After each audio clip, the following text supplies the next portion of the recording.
Depuis son retour spectaculaire à la fin du 41e millénaire, le fils vengeur Reboot Guilliman suscite un intérêt et une fascination décuplés.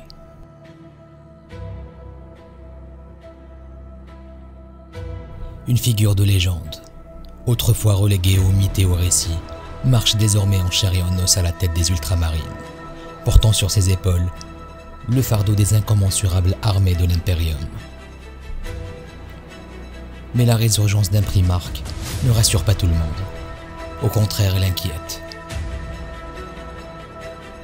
Nombreux sont ceux qui craignent que Guilliman, désormais seul héritier légitime de son père disparu, n'ait des vues sur le trône impérial. Ses nouvelles prérogatives de seigneur commandeur lui conférant virtuellement un pouvoir sans limite. Cette crainte, couplée à l'intérêt mystique qu'il suscite, a poussé historiens et érudits à fouiller son passé, à questionner ses choix. Tous se tournèrent vers l'hérésie d'Horus, ce moment décisif où l'empereur et ses fils furent fracturés. Certes, la loyauté de Guilliman n'a jamais été remise en question, mais une décision demeure entourée de mystères.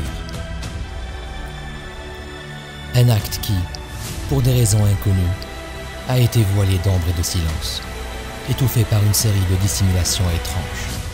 La fondation de l'Imperium Secundus.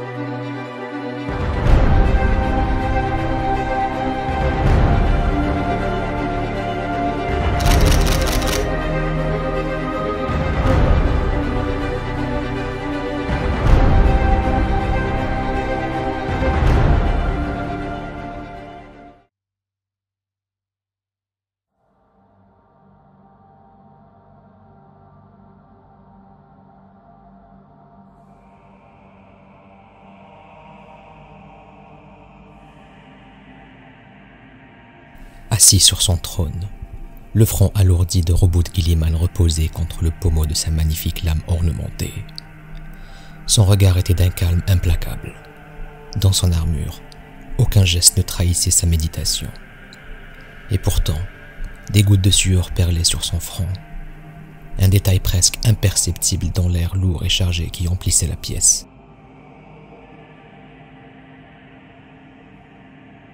C'était là le signe de l'effort mental qu'il réalisait, ou peut-être le poids des décisions terribles qu'il devait prendre, car les circonstances étaient graves et sans précédent. Tout autour, le silence n'était brisé que par le murmure subtil de la ventilation, un souffle infime qui accentuait la gravité de l'instant. Ici, dans cette salle du trône, il incarnait désormais un chef de guerre, mais également un martyr silencieux, celui qui porte les fardeaux d'un millier de mondes, prêt à affronter des choix qui pourraient briser tout autre homme. Guilliman leva le front. Horus, l'incarnation de l'ordre, de la discipline, avait trahi. Il tente de comprendre. Il réfléchit aux implications de cette rébellion impensable. Ce frère, qu'il avait peut-être admiré et suivi, avait plongé la galaxie dans le chaos. Et soudain, une vague d'inconfort insidieuse remonta le long de son échine. Comment cela a-t-il pu arriver? Comment a-t-il pu basculer? Désormais, pour Guilliman, les choix se raréfiaient, et l'avenir de l'Imperium semble plus incertain que jamais. Peut-il sauver ce qu'il en reste? Peut-il encore empêcher l'œuvre de l'empereur de s'effondrer à jamais?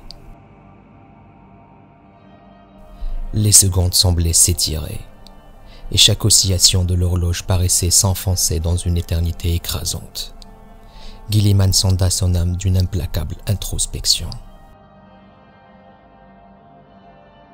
Devait-il sacrifier les 500 mondes qu'il avait gouvernés avec rigueur et dévotion, au prix d'une guerre civile incertaine et aux bénéfices discutables? Même l'empereur avait autrefois reconnu qu'Ultramar était ce qui se rapprochait le plus de sa propre vision pour l'Imperium. Alors devait-il véritablement se lancer dans cette lutte pour le trône et succéder à son père disparu? Impensable. Et ses frères, aucun ne possédait la même vision d'ensemble, la même capacité à prendre en charge les rênes de cette situation désespérée. Guilliman avait contemplé les abîmes, les sondant avec une lucidité froide et résolue. Mais les abîmes en retour semblaient détourner le regard, comme pour éviter de croiser l'intensité du sien.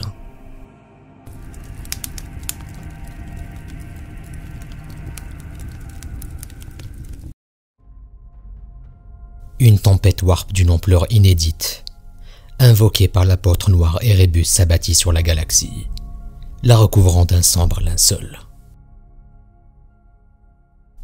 Malgré les efforts acharnés des cœurs astropathiques pour rétablir le contact avec Terra, le Segmentum Ultima demeurait irrémédiablement isolé, empêchant les dernières forces loyalistes de se regrouper pour défendre la planète impériale.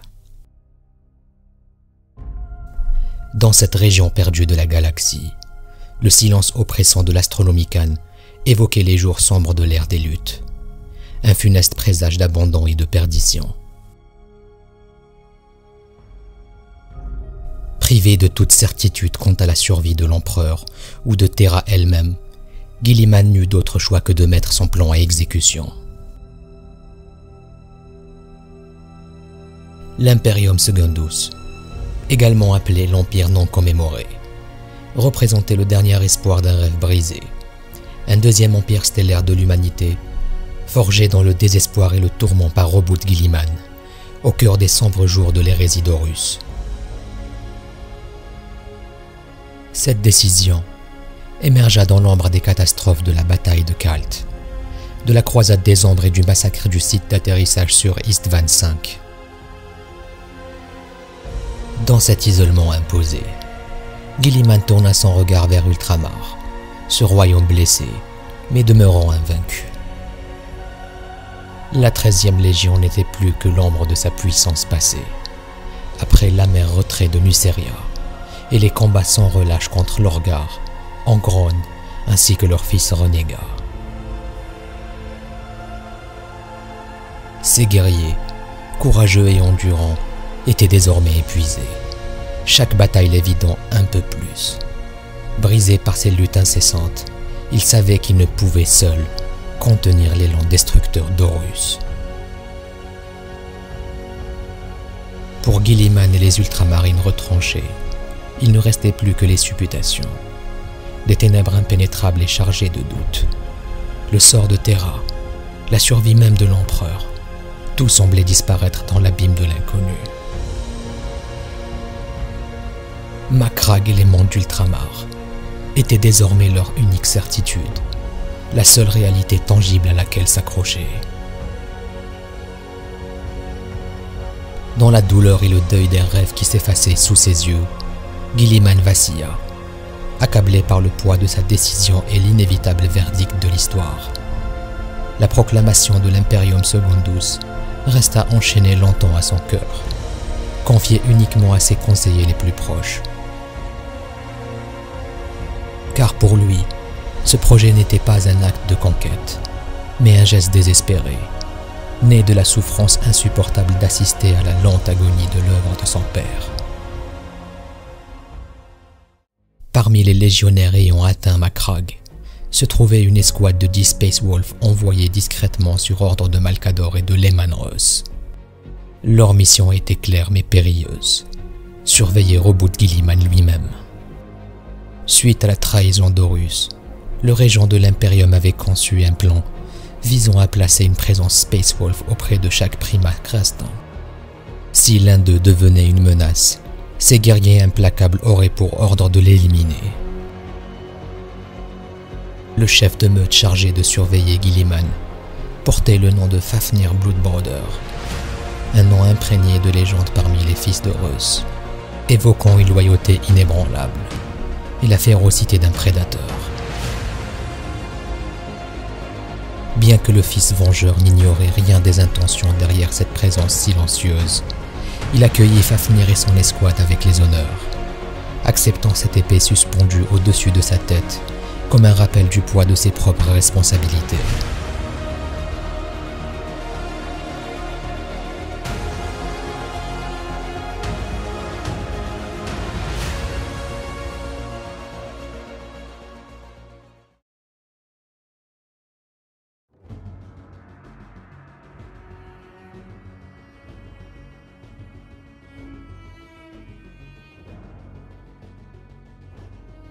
Privé de la bienveillante lumière de l'Astronomicon, le fils vengeur déploya toute son ingéniosité pour surmonter cet handicap majeur. Son attention se tourna rapidement vers un artefact ancien, une relique Xéno, enfouie au cœur d'une montagne découverte un siècle avant les ténèbres de l'hérésie, sur le monde oublié de Sota, depuis longtemps intégré à son royaume d'Ultramar, et sous la vigilante surveillance de la 199e compagnie des Ultramarines. Ce dispositif, nommé le Pharos, possédait un pouvoir inespéré pour le nouvel impérium naissant. Il pouvait percer les profondeurs du Warp, guidant les vaisseaux vers le salut de Macragge. Il remplaçait de ce fait l'étoile perdue de l'empereur. Sans remettre à une technologie Xéno, répugnait Guilliman. Mais pour sortir de l'abîme, il était prêt à sceller un pacte avec les ombres elles-mêmes. Parmi les légionnaires loyaux et brisés par la trahison, il en fut une, rare et exceptionnelle, qui devint le gardien des arcanes du Pharos. Ce héros méconnu de l'humanité était un survivant Iron Warrior nommé Barabbas d'Antioche, qui portait encore la lourde marque de sa légion déchue. Malgré son passé, il choisit de se tenir aux côtés de Guilliman, offrant son expertise pour assurer la survie du nouvel empire. Il avait déjà prouvé sa fidélité à l'empereur en résistant contre Perturabo et les siens lors du siège de Damantine la Petite, tenant tête aux traîtres pendant une année terrane entière. Intrigué par cette loyauté farouche et unique, Guilliman lui confia la responsabilité du Pharos. Ce choix n'était pas seulement stratégique. Il incarnait la confiance du fils vengeur envers un frère méprisé et exilé par sa propre légion. Ses efforts portèrent leurs fruits lorsque le Pharos permit aux vaisseaux des légions loyalistes de briser le Warp et de rejoindre Macragge. Ainsi, des guerriers dispersés des Iron Hands, Salamanders, Ravengard mais aussi White Scars, Imperial Fist et Space Wolf purent émerger des ténèbres, se ralliant sous la bannière de Guilliman. Parmi eux, un capitaine d'exception, Alexis Pollux des Imperial Fist, arrivé avec le Contrador, un vaisseau subtilisé aux Iron Warriors lors de la bataille de Fall. À la demande de Guilliman, Pollux fut chargé de renforcer la sécurité et les défenses de Macragge, un défi parfaitement adapté à l'expertise des Imperial Fist en matière de fortification. Ce fut dans cette mission que Pollux rencontra Barabbas d'Antioche. Animé par un profond désir de rédemption, d'Antioche partagea avec Pollux tout le savoir et l'art de la guerre de la 4e Légion. Dans ce geste, il y avait plus que de la stratégie. C'était une véritable déclaration de loyauté, un défi lancé à Perturabo, à son propre passé et à ceux qui l'avaient trahi. Ainsi, autour de la lumière du Pharos, se formait une alliance de survivants, légionnaires fidèles mais égarés, résolus à défier l'obscurité pour préserver l'humanité et réclamer vengeance contre Horus et ses légions.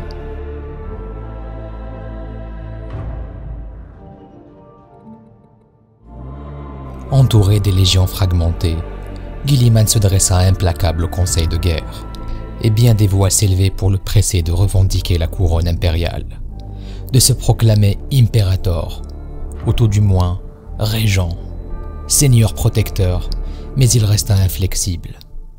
Il comprenait plus que quiconque la gravité d'un tel acte.